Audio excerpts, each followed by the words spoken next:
So hello, আমার নাম আসফাক, আমি নিট বায়োলজি এডুকেটর এবং আজকের এই টপিকে আমরা আলোচনা করব প্রিন্সিপাল অফ ইনহেরিটেন্স এবং ভ্যারিয়েশন যে চ্যাপ্টার রয়েছে তোমাদের তার প্রথম লেকচার আজকে। আর আজকে মেনলি আমরা বিগিনিংস যে চ্যাপ্টারে যা যা বেসিক্স আলোচনা রয়েছে, মেন্ডেল কী করেছিলেন, জেনেটিক্স কী, জেনেটিক্সের কী কী ডিভিশনস, সে সমস্ত কিছু বেসিকভাবে আমরা জানবো। খুব বেশি দেরি করবো না, ছোট্ট থাকবে লেকচার ডিউরেশন। তো চল প্রথমে আমরা দেখে ফেলি যে জেনেটিক্স জিনিসটা কী, what exactly is genetics. So আমরা যখন জেনেটিক্স টার্মটা বলছি তখন সিম্পলি জেনেটিক্স মানে হচ্ছে এটা, জেনেটিক্সটা বায়োলজির একটা ব্রাঞ্চ, যে ব্রাঞ্চে জেনেটিক্স হচ্ছে দ্য ব্রাঞ্চ অফ বায়োলজি, এটা বায়োলজির একটা ব্রাঞ্চ, ঠিক আছে, যেটা হুইচ কি করে deals with inheritance and variation. So বায়োলজির যে ব্রাঞ্চটা মেনলি ইনহেরিটেন্স এবং ভেরিয়েশনকে নিয়ে ডিল করে, সে ব্রাঞ্চটাকে আমরা জেনেটিক্স বলি। মানে ইনহেরিটেন্স এবং ভেরিয়েশন কি, যদি এটা জানতে পারি তাহলে আমরা এটা বলতে পারবো যে জেনেটিক্স জিনিসটা কি। ঠিক আছে, সো জেনেটিক্স জিনিসটা কি, তার মানে ইনহেরিটেন্স এবং ভেরিয়েশন কি সেটা একটু দেখে নিই। ইনহেরিটেন্স মানে হচ্ছে একটা প্রসেসের নাম, ইট ইজ এ প্রসেস, এটা একটা process through which traits are passed. মানে বাবা মা থেকে, প্যারেন্টের ট্রেট মানে বৈশিষ্ট্য বা ক্যারেক্টার্সগুলো যে প্রজেনিতে বাচ্চাদের দেহেতে যাচ্ছে, তো প্যারেন্ট থেকে প্রজেনিতে যে ট্রেটগুলো যাচ্ছে না, এই ট্রেটের ট্রান্সমিশন হওয়াটাকে আমরা ইনহেরিটেন্স বলি। প্যারেন্ট থেকে প্রজেনিতে ট্রেটগুলো পাস অন হওয়ার এই ইভেন্টটাকে আমরা বলি ইনহেরিটেন্স। এবার যদি বলি ভ্যারিয়েশন মানে কি, তো দেখো বাবা মার যখন বাচ্চা হয়েছে, স্পেশালি সেক্সুয়াল রিপ্রোডাকশনে, কখনো কিন্তু এরকম হয় না যে বাবা মার সঙ্গে বাচ্চা পুরোপুরি হুবহু সেম দেখতে, মানে ক্লোন, এটা কিন্তু হয় না, ডিফারেন্স থাকে, তো পার্থক্য থাকে দেখতে। এবার সে বাবা মায়ের যটা বাচ্চা হলো, একটা বা দুটো বা তিনটে বা চারটে যটা হতে পারে, সে বাচ্চাগুলোর মধ্যে আমরা কিছু ডিফারেন্স দেখতে পাই। সে বাচ্চাগুলো পুরোপুরি 100% সেম ক্লোন হয় না, সেম দেখতে হয় না, একটু চেঞ্জেস, একটু ডিফারেন্স থাকে, কারো ক্ষেত্রে একটু বেশি থাকে, কারো ক্ষেত্রে কম থাকে, কিন্তু ডিফারেন্স থাকে। ওই যে ডিফারেন্স, সেটাকে আমরা বলি কি ভ্যারিয়েশন। সো ভ্যারিয়েশন মানে কি, ভ্যারিয়েশন মানে হচ্ছে it is the amount of difference between two progeny of a parent, একই প্যারেন্টের দুটো বাচ্চার মধ্যে কতখানি তারা আলাদা দেখতে, সেটা অ্যান্ড সেই প্রজেনিগুলো থেকে, প্রজেনি টু প্যারেন্ট, এবং সেই প্রজেনিগুলো তার বাবা মায়ের থেকে দেখতে কতটা আলাদা হয়েছে, সেটাকে আমরা বলি ভ্যারিয়েশন, যেটাকে বাংলায় তোমরা পড়ে থাকবে অবশ্যই প্রকরণ। ঠিক আছে, তাহলে জেনেটিক্স জিনিসটা কি? জেনেটিক্স হচ্ছে বায়োলজির সেই ব্রাঞ্চ, যে ব্রাঞ্চে মেনলি ইনহেরিটেন্স এবং ভেরিয়েশনকে নিয়ে ডিল করা হয়। ইনহেরিটেন্স মানে কি? ইনহেরিটেন্স মানে হচ্ছে যে পদ্ধতিতে প্যারেন্টের বৈশিষ্ট্যগুলো প্রজনের মধ্যে ট্রান্সফার হয়, ট্রান্সমিট করে, বৈশিষ্ট্য ট্রান্সফারটাকে বলা হয় ইনহেরিটেন্স। আর ভ্যারিয়েশন মানে কি?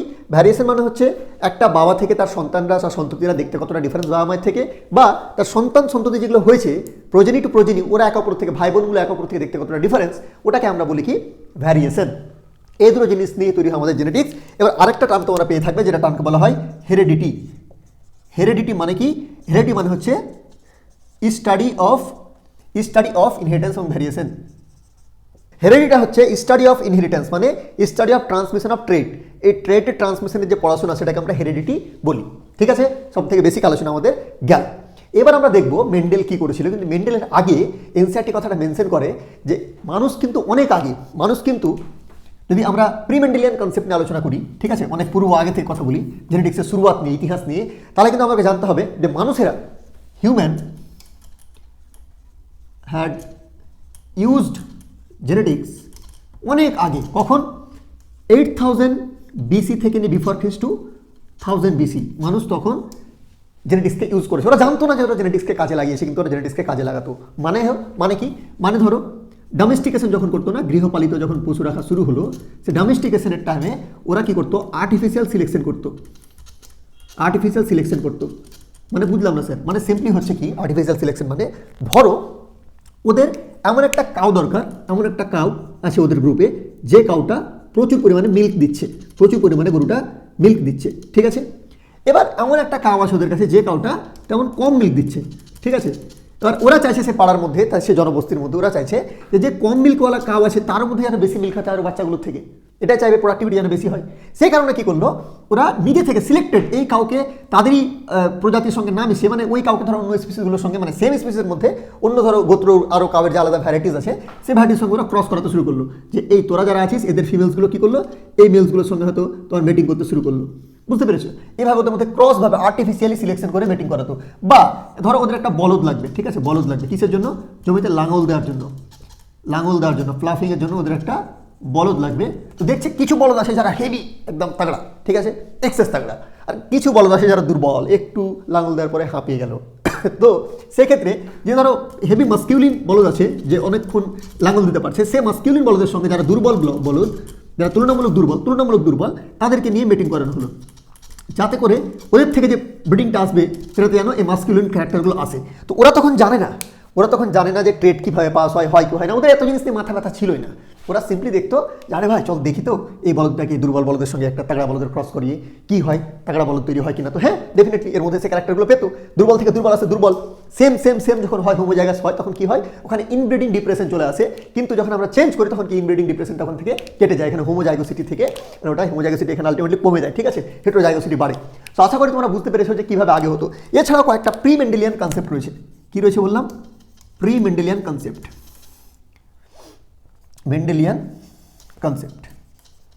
প্রি মেন্ডেলিয়ান কনসেপ্টের মধ্যে কী আছে, খুব ইম্পর্টেন্ট, প্রি মেন্ডেলিয়ান কনসেপ্টের মধ্যে কী আছে, যেমন ধরো ডারউইন বাবু দিয়েছিলেন কি প্যানজেনেসিস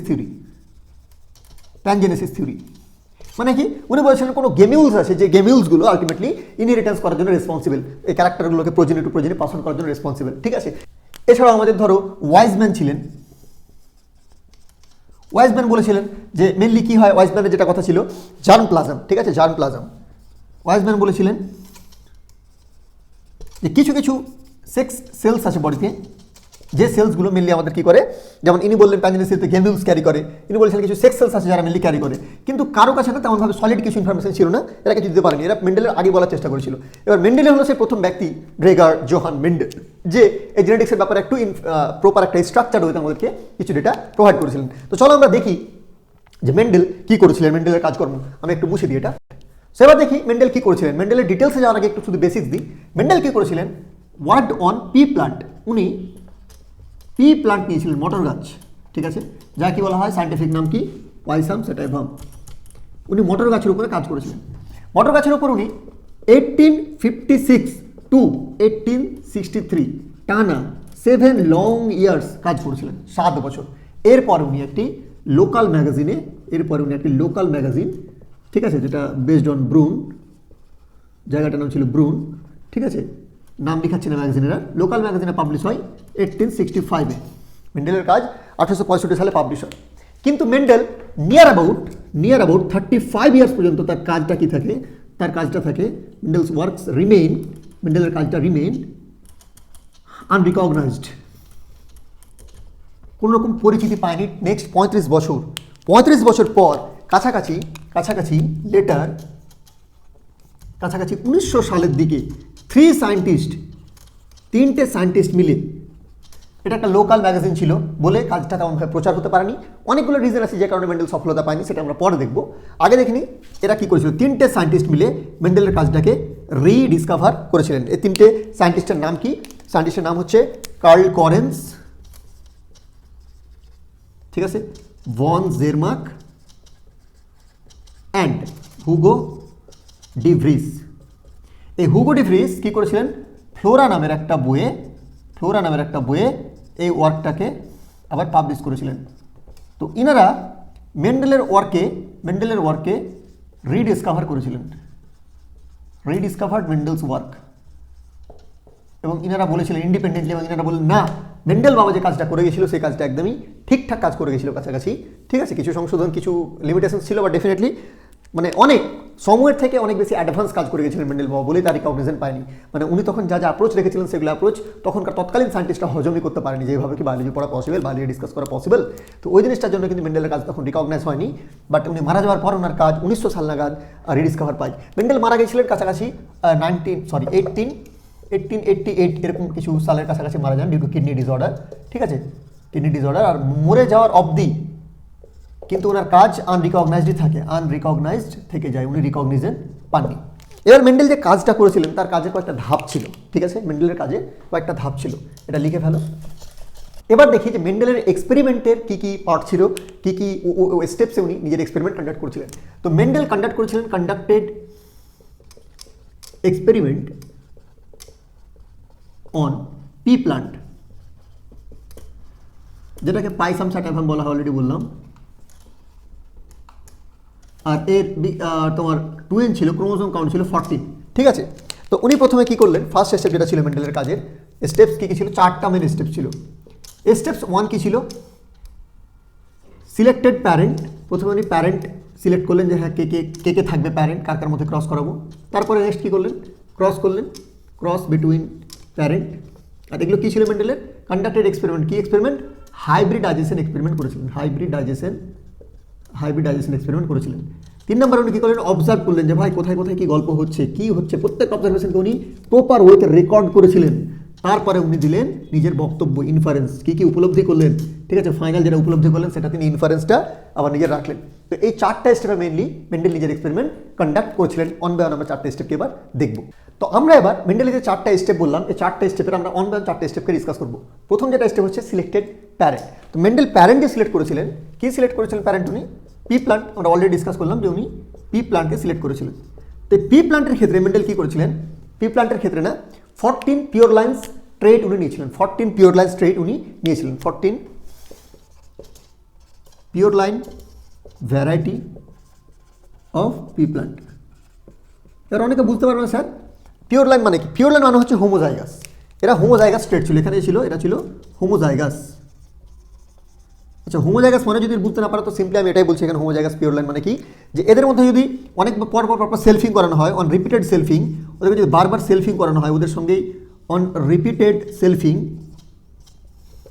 ওরা সেম রেজাল্ট দিচ্ছিল, সেম রেজাল্ট দিত, বারবার একই রকমভাবে সেলফিং করালেও একই রকম রেজাল্ট আমরা পেতাম, যেটাকে পিওর লাইন ভ্যারাইটি বলছি আমরা, ঠিক আছে।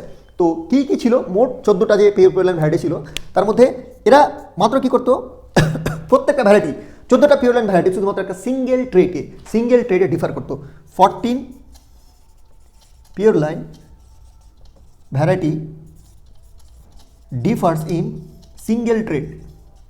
ট্রেট মানে কি, কোন একটা ক্যারেক্টার আছে, যেমন ক্যারেক্টারের নাম কি বলছি, ক্যারেক্টারের নাম হচ্ছে ধরো হাইট, ক্যারেক্টারের নাম কি বললাম হাইট। এবারে হাইটের, এটা ক্যারেক্টারের নাম হাইট, এবার হাইটের হতে পারে টল বা হতে পারে ডর্ফ। তো ওই হাইটেরই দুটো রূপ হলো, তো এই রূপগুলোকে একটাকে বলি কি ট্রেট। এই ক্যারেক্টারের নাম কি হাইট, কিন্তু ট্রেটের নাম কি টল হচ্ছে একটা ট্রেট, ডর্ফ হচ্ছে আরেকটা ট্রেট। তো এরকম একটা সিঙ্গেল ট্রেট মানে একটাই ভ্যারাইটির উপর ডিফারেন্স করছিল 14টা পিওর লাইন ভ্যারাইটি, মানে 7 জোড়া মোট 14টা। কী কী ছিল, কিসের উনি পিওর লাইন ভ্যারাইটিস কী কী ফিচার্স নিয়েছিলেন, কী কী ট্রেট নিয়েছিলেন, সেটা যদি আমরা ডিসকাস করি, তো আমরা প্রথমে দেখবো কিসের নাম, প্রথমে আমরা দেখবো নেম অফ ক্যারেক্টার, দেন আমরা dwarf trait, name of character, then আমরা ডর্ফ ডমিনেন্টটা দেখবো, ডমিনেন্ট ট্রেটটা দেখবো, অ্যান্ড রিসিসিভ ট্রেটটা দেখবো। ডমিনেন্ট রিসিসিভ মানে কি, যে প্রকাশ পায়, যে অ্যালিলটা নিজেকে পুরোপুরি রূপে প্রকাশ করে, বোথ হোমোজাইগাস হেটেরোজাইগাস কন্ডিশনে, সেটাকে ডমিনেন্ট বলি। আর যেটা ডমিনেন্ট উপস্থিত থাকলে প্রকাশ পাবে না বা হেটেরোজাইগাস কন্ডিশনে প্রকাশ পাবে না, যদি দুটোই হোমোজাইগাস আর রিসিসিভ থাকে তাহলে সেক্ষেত্রে প্রকাশ পাবে, সেটাকে আমরা রিসিসিভ ট্রেট বলি, ঠিক আছে। নেম অফ ক্যারেক্টার তো আমরা অন বাই অন লিখে ফেলি। প্রথমে নেম অফ ক্যারেক্টার কি, তোমার প্লান্টের হাইট, প্লান্টের হাইট কী হবে, ডমিনেন্ট ট্রেট টল, রিসিসিভ ট্রেট কি ডোয়ার্ফ, বেটে। এবার আমরা কী দেখবো, ফ্লাওয়ার কী নিয়েছিল, পজিশন, ফ্লাওয়ার কালার, কী পজিশন ছিল, ফ্লাওয়ার পজিশন, ডমিনেন্টে যেটা হবে সেটা হচ্ছে অ্যাক্সিয়াল, রিসিসিভে কী হবে টার্মিনাল। ফ্লাওয়ার কালার কী ছিল, ডমিনেন্টে ছিল ভায়োলেট, রিসিসিভে ছিল হোয়াইট। আর কি নিয়েছিলেন, plant height, flower position, flower colour, তারপর তোমার হচ্ছে সিড শেপ, হ্যাঁ। তো সিড শেপ কি, সিড শেপ ডমিনেন্ট ট্রেট কী হবে, সিড শেপের ডমিনেন্ট ট্রেট হবে তোমার রাউন্ড, রিসিভ ট্রেটটা কী হবে রিঙ্কেল। তাড়াতাড়ি যে জানো কমেন্টে লিখো। সিড কালার কী হবে, সিড কালার কী হবে, সিড কালার ডমিনেন্ট হবে ইয়েলো, এখানে হবে কি গ্রিন রিসিভে। পড শেপ কী হবে, স্মুথ, আর কী হবে কনস্ট্রিক্টেড। পড কালার কী হবে, গ্রিন ডমিনেন্টে, রিসিভে কী হবে ইয়েলো। এই 7 জোড়া ট্রেটকে নিয়ে উনি মেনলি এই পি প্লান্ট এদের মধ্যে সিলেক্ট করে ক্রসিংগুলো করেছিলেন। এই ক্রসিং করার পরে উনি যেটা অবজার্ভ করলেন সেটা দেখবো, এদের মধ্যে ক্রসিং করালেন সেটা দেখবো, অবজারভেশন দেখবো, তারপরে ইনফারেন্স দেখবো।